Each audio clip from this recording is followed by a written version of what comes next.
Ini adalah kisah tentang bayi yang tiba-tiba menghilang. Dengan dibantu warga desa sekitar, akhirnya bayi itu ditemukan. Bayi itu ada di tengah pedalaman hutan Kalimantan, bersama seekor ular piton putih yang besar. Semenjak peristiwa itu, kejadian-kejadian aneh pun terjadi. Ikuti kisah bayi dan ular piton itu selengkapnya. Hutan Kalimantan adalah salah satu tempat paling misterius dan menakjubkan di dunia. Bukan cuma lebat dan luas, hutan Kalimantan punya keanekaragaman hayati yang bikin siapapun kagum. Dari pepohonan yang menjulang tinggi seperti tiang alam, hingga sungai-sungai kecil yang mengalir di bawah rimbunnya dedaunan, semuanya terasa seperti dunia lain. Tapi, keindahan itu juga menyimpan misteri. Banyak yang bilang, hutan ini lebih dari sekadar rumah bagi flora dan fauna. Ada kekuatan magis yang menjaga hutan ini tetap hidup, sebuah keseimbangan yang tak bisa diganggu. Di hutan Kalimantan, hidup berbagai hewan yang jarang ditemukan di tempat lain. Mulai dari orang-utan yang bergelantungan di pohon, burung enggang dengan paruh besarnya, hingga reptil seperti ular piton yang sering dijuluki raja hutan. Tapi, ada satu makhluk yang lebih langka dari semua itu, ular piton putih. Ya, seekor ular besar dengan kulit putih bersih yang berkilauan seperti mutiara di bawah sinar matahari. Orang-orang lokal percaya, ular ini bukan ular biasa. Mereka menyebutnya penjaga hutan, makhluk yang punya hubungan langsung dengan roh-roh leluhur. Hutan Kalimantan memang punya reputasi sebagai tempat yang penuh misteri. Banyak orang yang hilang di dalamnya, dan mereka yang berhasil keluar sering membawa cerita-cerita yang sulit dipercaya. Salah satu cerita itu adalah tentang seorang bayi yang hilang, tapi justru ditemukan hidup dengan seekor ular piton putih. Cerita ini bermula di sebuah desa kecil yang terletak di tepi hutan. Desa itu tidak terlalu besar, hanya dihuni oleh sekitar 50 keluarga. Orang-orang di sana hidup sederhana, mengandalkan hasil dari ladang dan hutan untuk bertahan hidup. Mereka tahu batasnya. Mereka paham bahwa hutan bukan sekadar tempat mencari kayu atau berburu. Hutan adalah rumah bagi kekuatan yang jauh lebih besar dari manusia.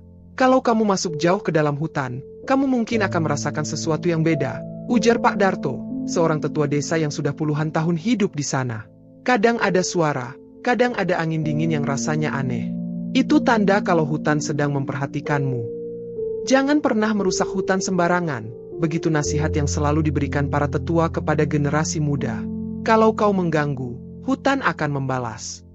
Di tengah keyakinan itu, ada satu aturan tak tertulis yang dipegang oleh semua orang desa. Jangan pernah masuk terlalu jauh ke dalam hutan. Sebab, di sana adalah wilayah para penjaga. Dan salah satu penjaga yang paling sering disebut-sebut adalah ular piton putih. Bukan ular biasa, dia itu simbol, kata Bu Sari, seorang ibu yang tinggal di desa tersebut. Kalau kau bertemu dia, artinya kau sedang diberi peringatan. Tapi, siapa sangka, ular piton putih itu justru menjadi bagian dari kisah yang luar biasa. Kisah ini dimulai ketika seorang bayi dari desa itu menghilang tanpa jejak. Pada suatu malam yang tenang di desa kecil di tepi hutan Kalimantan, suara tangisan bayi memecah keheningan. Bayi itu adalah anak pasangan muda, Rina dan Danu, yang baru berusia beberapa bulan. Ia dikenal sebagai bayi yang ceria dan hampir tidak pernah rewel. Namun, malam itu berbeda. Tangisannya kok keras banget ya, Mas? Rina bertanya dengan nada khawatir sambil menggendong bayinya yang gelisah. Iya, kayaknya dia nggak enak badan, jawab Danu sambil menyalakan lampu minyak untuk menerangi ruangan. Malam itu terasa panjang. Bayi mereka tidak berhenti menangis meskipun Rina sudah mencoba segala cara untuk menenangkannya. Hingga akhirnya, sekitar pukul 3 dini hari, Rina merasa kantuk yang luar biasa. Entah bagaimana, ia tertidur sejenak dengan bayinya masih di dalam pelukan. Ketika ia terbangun beberapa saat kemudian, bayi itu sudah tidak ada. Mas, bayi kita mana? Teriak Rina panik sambil memeriksa seisi. Kita harus hati-hati. Jangan sembarangan kalau sudah di dekat pohon besar itu, kata Pak Darto sambil menunjuk sebuah pohon raksasa yang berdiri di pinggir hutan. Itu batasnya. Pencarian pun dihentikan sementara saat matahari mulai terbit. Tak ada jejak bayi ditemukan, bahkan tidak ada suara tangis yang terdengar. Desa itu diliputi kecemasan.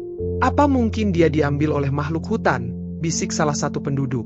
Jangan bilang begitu. Bayi itu masih hidup, aku yakin, jawab Rina tegas meskipun air matanya tidak berhenti mengalir. Hari demi hari berlalu tanpa kabar. Keluarga Rina sudah hampir kehilangan harapan, hingga pada hari ke-7, seorang pemburu dari desa tetangga, Pak Raji, datang dengan kabar yang mengejutkan. Saya lihat sesuatu yang aneh di dalam hutan, katanya. Ada bayi manusia di sana, tapi dia nggak sendirian. Dia dijaga oleh ular piton putih besar.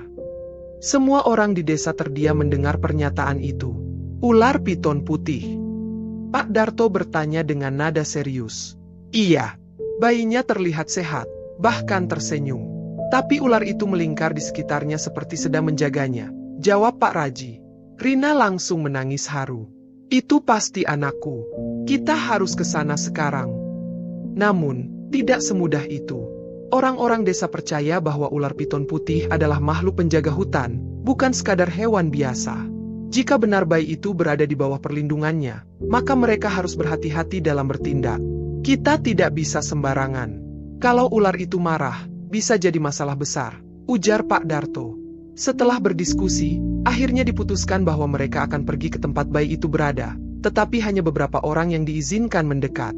Mereka akan membawa sesaji berupa buah-buahan dan kain putih sebagai tanda penghormatan kepada penjaga hutan. Esok paginya, rombongan kecil itu berangkat. Perjalanan menuju tempat yang disebutkan Pak Raji tidaklah mudah. Mereka harus melewati jalan setapak yang licin, menyeberangi sungai kecil, dan menembus semak belukar. Tapi akhirnya, setelah beberapa jam, mereka tiba di sebuah area terbuka di tengah hutan. Di sana, di atas tumpukan daun kering, seorang bayi terlihat terbaring dengan tenang.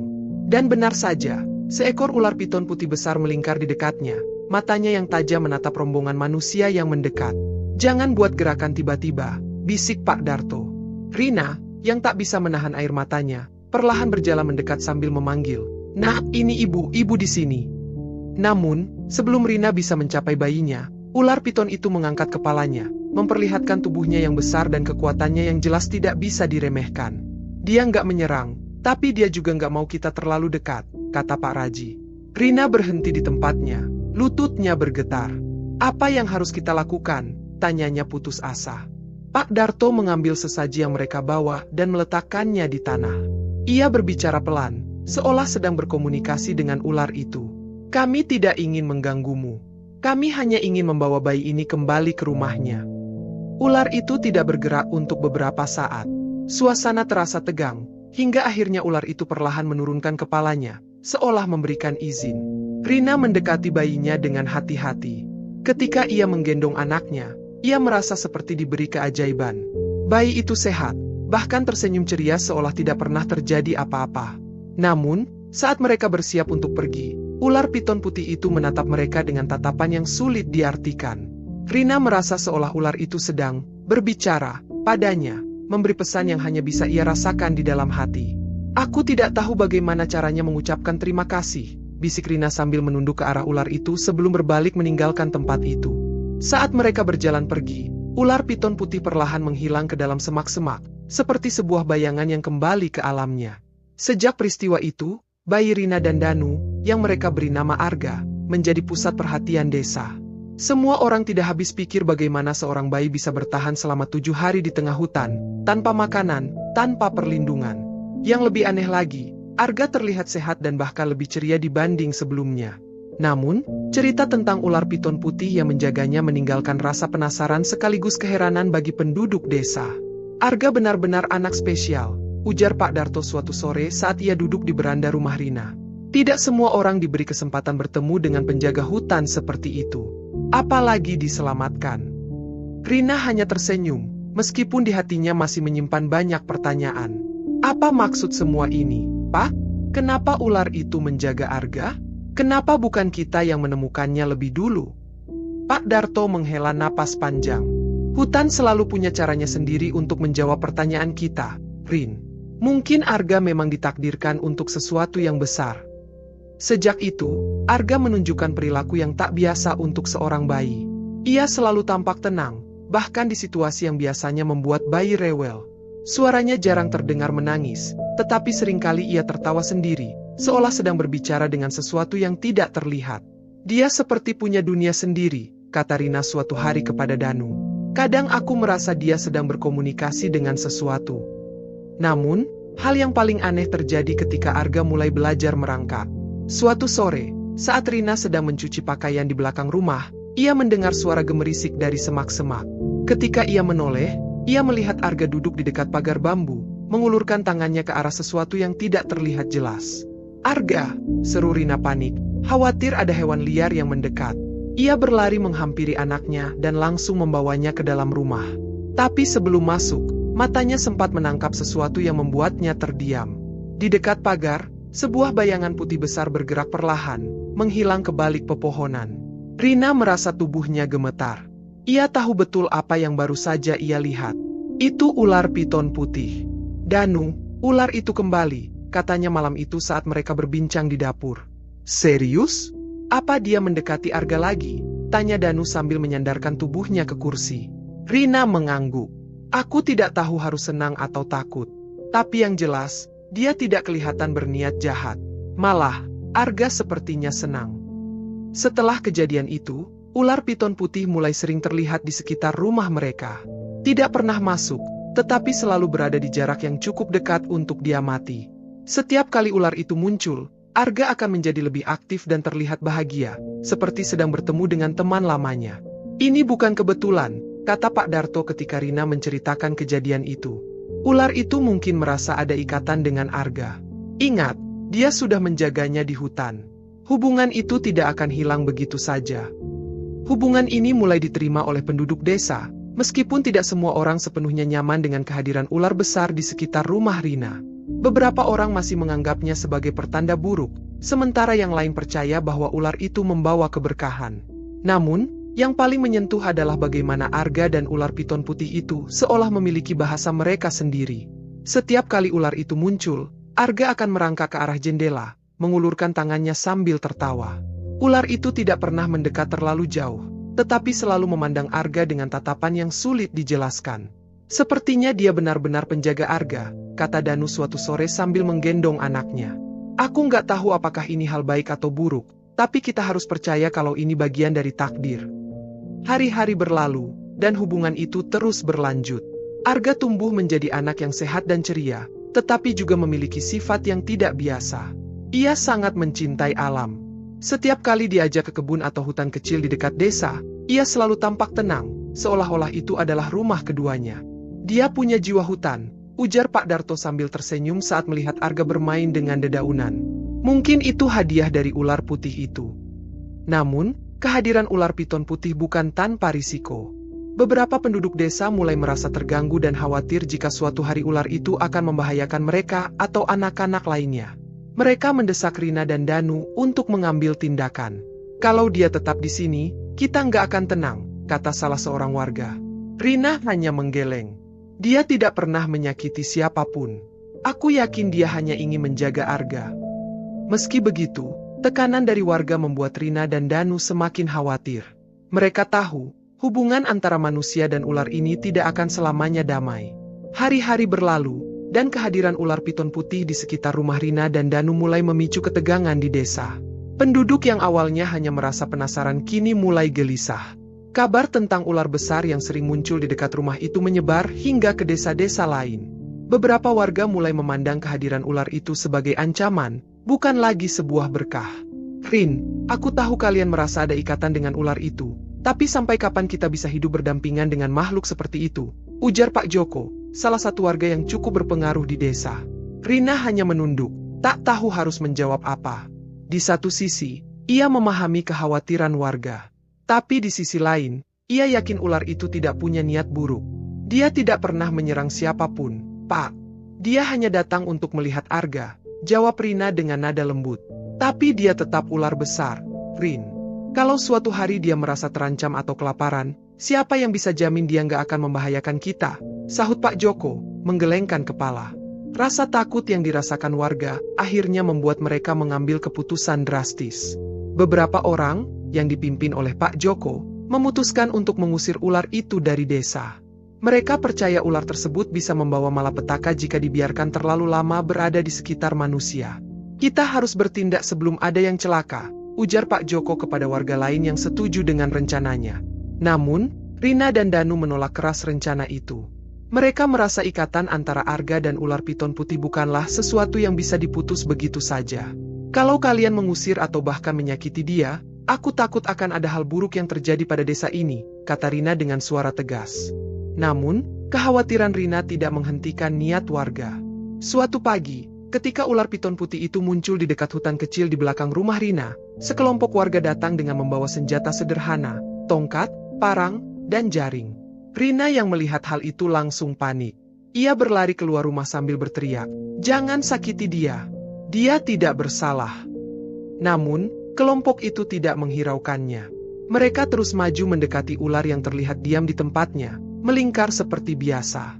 Mata ular itu tetap tenang, tapi tubuhnya mulai bergerak, seolah sadar bahwa ia sedang diancam.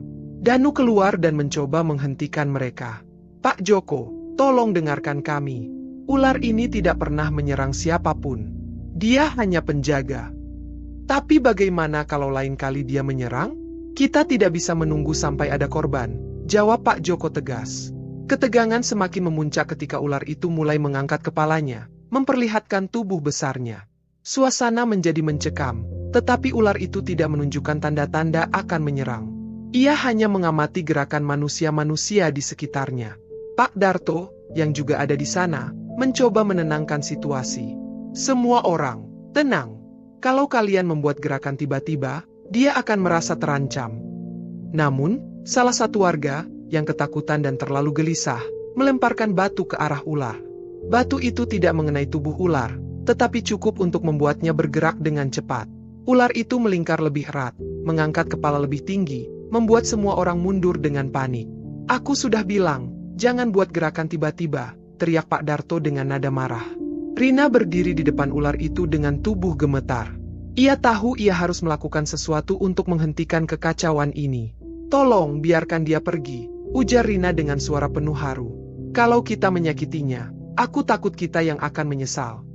Suasana tiba-tiba hening. Warga yang melihat keberanian Rina mulai ragu dengan tindakan mereka. Bahkan Pak Joko, yang sebelumnya sangat yakin, tampak bimbang. Akhirnya, setelah beberapa saat yang terasa seperti selamanya, ular piton putih itu mulai bergerak mundur. Ia meluncur perlahan ke dalam hutan, meninggalkan desa tanpa menoleh ke belakang. Semua orang terdiam. Tidak ada yang berani berkata-kata sampai ular itu benar-benar menghilang dari pandangan. "Dia pergi," bisik Pak Darto. "Tapi ingat, kita harus menghormati keputusannya. Jangan lagi mengusik wilayahnya." Rina dan Danu hanya bisa memeluk Arga erat, bersyukur bahwa tidak ada yang terluka. Namun, di dalam hati mereka, ada perasaan kehilangan. Mereka tahu bahwa hubungan yang unik antara Arga dan ular piton putih mungkin sudah berakhir. Meskipun ular piton putih sudah meninggalkan desa, bayang-bayang kehadirannya masih terasa.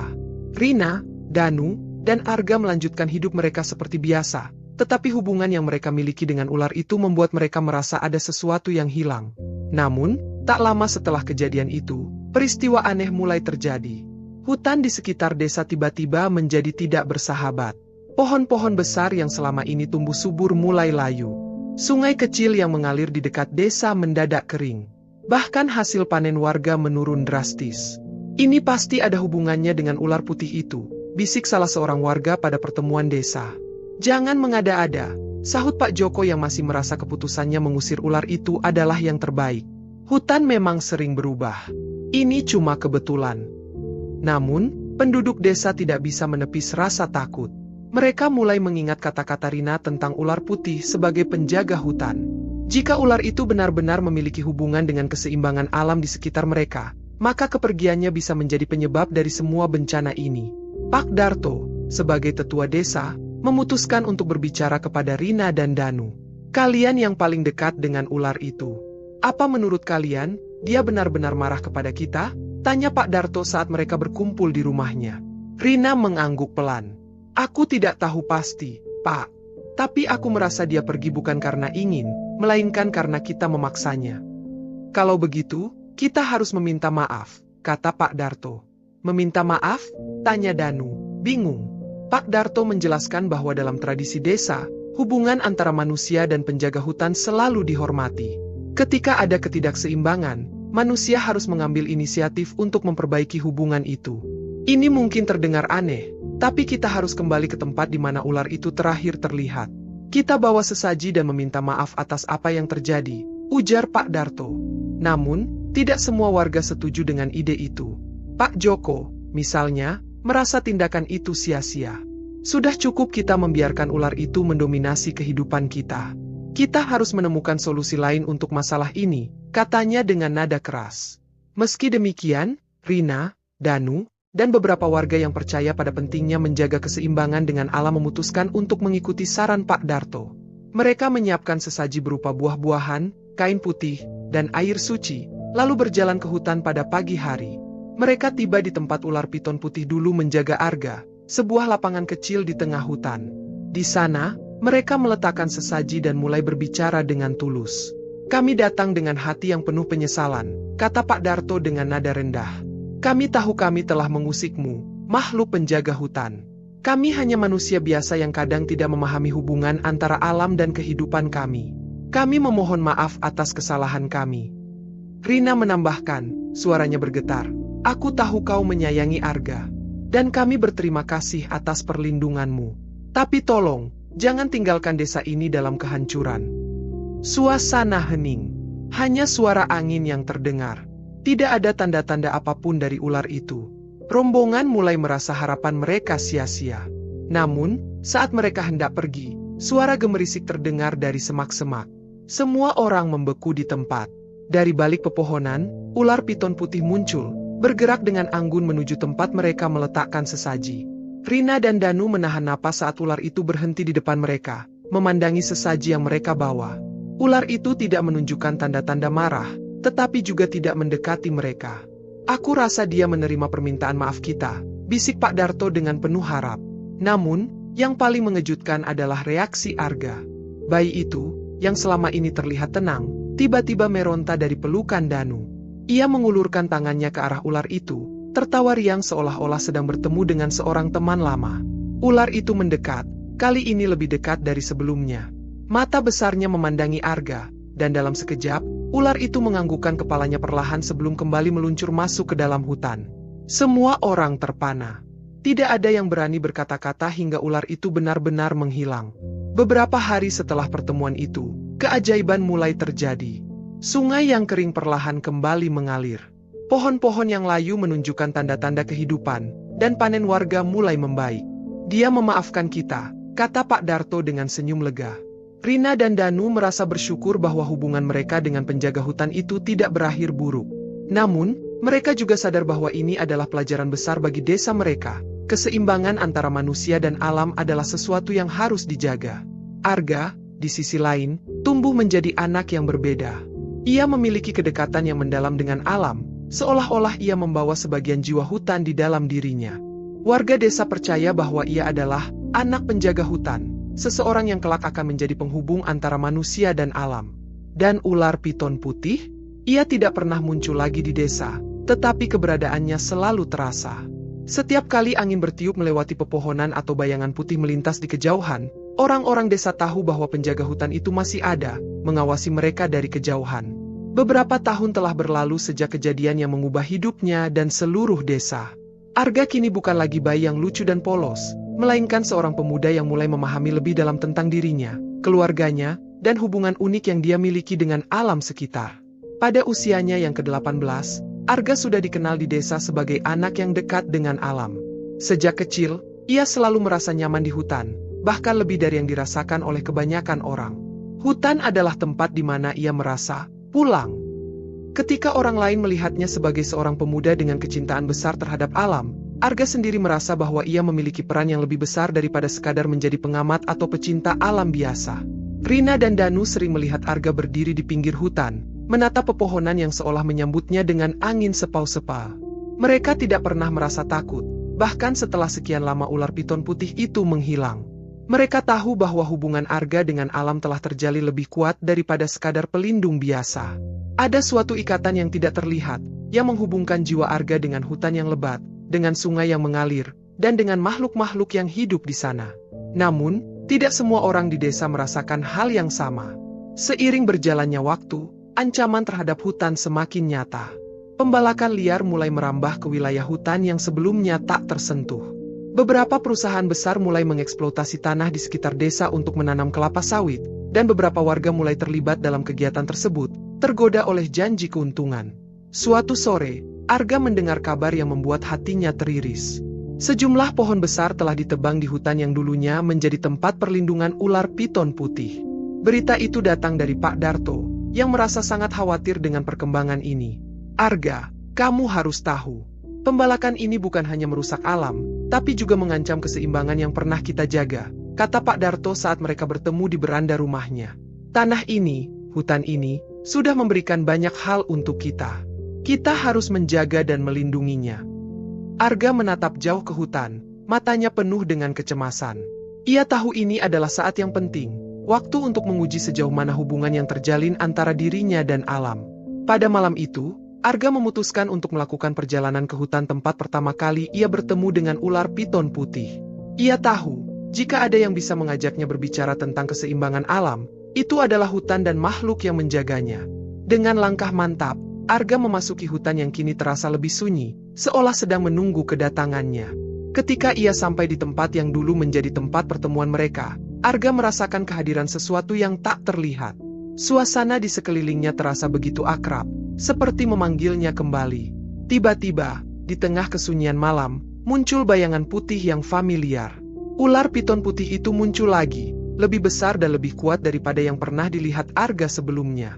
Matanya yang besar memandang Arga dengan penuh kedamaian, namun juga sebuah pesan yang jelas. Perubahan yang sedang terjadi tidak bisa dibiarkan begitu saja. Aku tahu kamu sudah dewasa, Arga. Suara lembut itu seolah melintas di udara, meski tak terucap. Hutan ini membutuhkanmu lebih dari sebelumnya. Kamu adalah penghubung kami, penjaga alam yang harus mengingatkan dunia tentang pentingnya keseimbangan. Arga menatap ular piton putih itu dalam-dalam. Meski tak ada kata-kata yang diucapkan, Arga bisa merasakan kekuatan dan kebijaksanaan yang terpancar dari makhluk tersebut. Ia tahu bahwa ini adalah saatnya untuk mengambil tindakan yang lebih besar. Keesokan harinya, Arga mengumpulkan warga desa, termasuk mereka yang terlibat dalam pembalakan liar. Ia berdiri di depan mereka dengan sikap penuh percaya diri. Ini bukan hanya tentang kita, kata Arga dengan suara tegas. Ini tentang seluruh makhluk yang hidup di sekitar kita, tentang hutan yang telah menjaga kita sejak dulu. Tanpa keseimbangan ini, kita semua akan kehilangan segalanya. Jika kita terus merusak alam, kita akan menghancurkan tempat yang memberi kita kehidupan. Beberapa warga mulai merasa cemas. Mereka tidak bisa lagi mengabaikan peringatan yang datang dari Arga. Warga yang tadinya terlibat dalam pembalakan itu mulai berpikir ulang, terbuka terhadap kemungkinan bahwa mereka bisa mendapatkan penghidupan dengan cara yang lebih ramah terhadap alam. Pak Darto mendekati Arga, menepuk bahunya dengan bangga. Kamu sudah menjadi pemimpin yang sesungguhnya, Arga. Alam membutuhkan seseorang seperti kamu untuk menjaga keseimbangannya. Arga hanya tersenyum dan menatap ke arah hutan, seolah memberi penghormatan pada makhluk-makhluk yang telah menjaga desa ini. Ini adalah perjalanan panjang. Tapi aku tidak akan berhenti berjuang, sampai hutan ini kembali menjadi tempat yang aman untuk semua. Sejak saat itu, Arga menjadi penghubung antara manusia dan alam, mengajarkan pentingnya menjaga keseimbangan ekosistem kepada generasi muda. Ia bekerja sama dengan Pak Darto dan warga desa untuk menciptakan kawasan perlindungan alam yang melibatkan seluruh komunitas. Dengan kesadaran dan pengetahuan yang baru, mereka mulai menanam pohon-pohon kembali, menghentikan pembalakan liar, dan memelihara sungai agar tetap mengalir. Hutan yang dulunya terancam kini kembali subur. Arga, yang semakin dewasa, menjadi simbol harapan dan kesadaran akan pentingnya menjaga hubungan yang harmonis dengan alam. Ia tahu bahwa perjuangannya belum berakhir, tetapi dengan kebijaksanaan yang ia terima dari ular piton putih, ia siap untuk menghadapinya. Dan begitu hutan kembali bernyanyi dengan kicauan burung dan gemericik sungai, Arga tahu bahwa ia tidak pernah benar-benar sendirian. Ada alam yang selalu mendampinginya, dan ada sebuah takdir besar yang menunggunya, untuk menjaga keseimbangan antara manusia dan dunia yang lebih luas dari apa yang bisa dilihat oleh mata manusia biasa. Bertahun-tahun setelah perubahan besar yang terjadi di desanya, Arga kini dikenal sebagai pemimpin muda yang bijaksana. Tak hanya sebagai penjaga hutan, ia juga menjadi jembatan antara generasi tua yang masih memegang teguh tradisi dengan generasi muda yang semakin modern. Namun, meskipun desa mereka kini makmur dan alam mulai pulih, tantangan baru terus menghantui mereka. Ketika Arga menginjak usia 30 tahun, dunia luar semakin memasuki wilayah mereka. Perusahaan-perusahaan besar dari luar mulai tertarik dengan potensi sumber daya alam yang ada di sekitar desa. Masyarakat desa pun terpecah antara mereka yang menginginkan kemajuan dan yang masih ingin melestarikan alam. Munculnya peluang ekonomi yang menggiurkan dari eksploitasi alam menimbulkan perdebatan sengit di dalam komunitas. Pada suatu pertemuan desa yang dipenuhi ketegangan, seorang pengusaha besar datang dengan tawaran yang sulit ditolak. Pembangunan pabrik pengolahan kelapa sawit akan membuka ribuan lapangan pekerjaan, kata pengusaha itu dengan penuh percaya diri. Kami akan membayar ganti rugi yang cukup bagi tanah yang digunakan, dan kami juga berjanji untuk menjaga kelestarian lingkungan. Tawaran itu langsung disambut dengan antusiasme oleh sebagian warga yang melihatnya sebagai kesempatan untuk meningkatkan taraf hidup mereka. Namun, di sisi lain, Arga dan beberapa tetua desa yang masih menjaga nilai-nilai lama menentang keras proyek itu.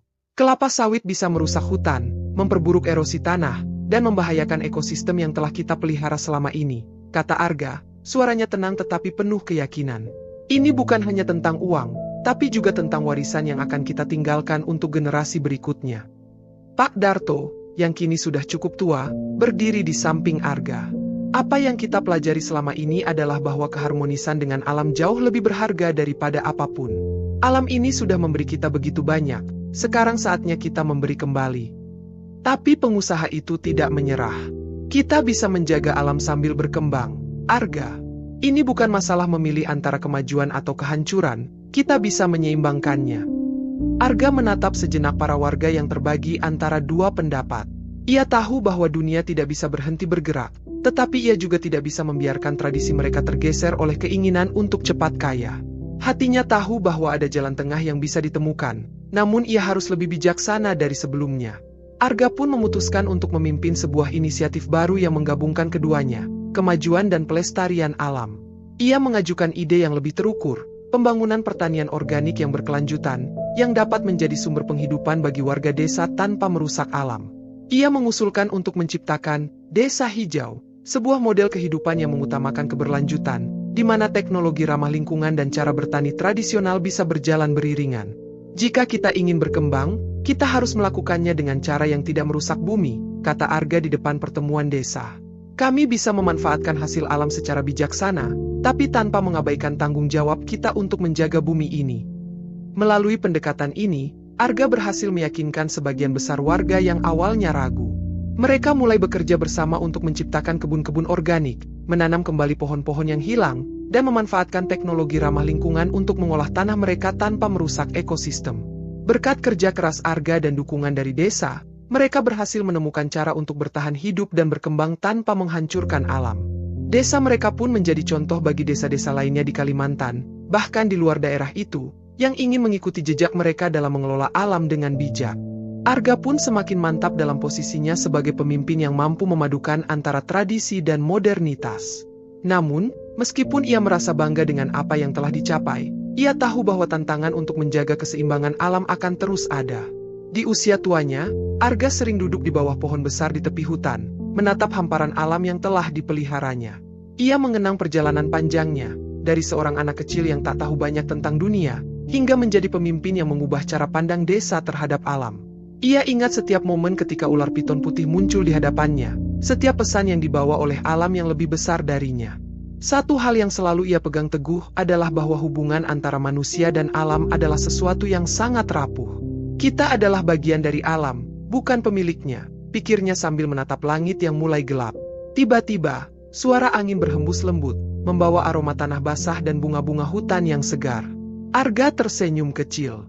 Dalam hati, ia merasa bahwa ular piton putih, meski tak lagi tampak, selalu ada di sana, menjaga, mengawasi, dan mengingatkannya untuk selalu menghormati alam. Saat matahari terbenam, Arga berdiri dan berjalan ke arah desa, siap untuk menjalani hari-hari baru. Desa yang kini tumbuh dengan kesadaran dan keharmonisan bersama alam. Akhir dari perjalanan. Dengan cerita ini, Arga tak hanya menjadi seorang pemimpin, tetapi juga simbol dari harapan bagi bumi dan generasi yang akan datang. Sesuatu yang sederhana namun sangat berarti, keharmonisan manusia dengan alam.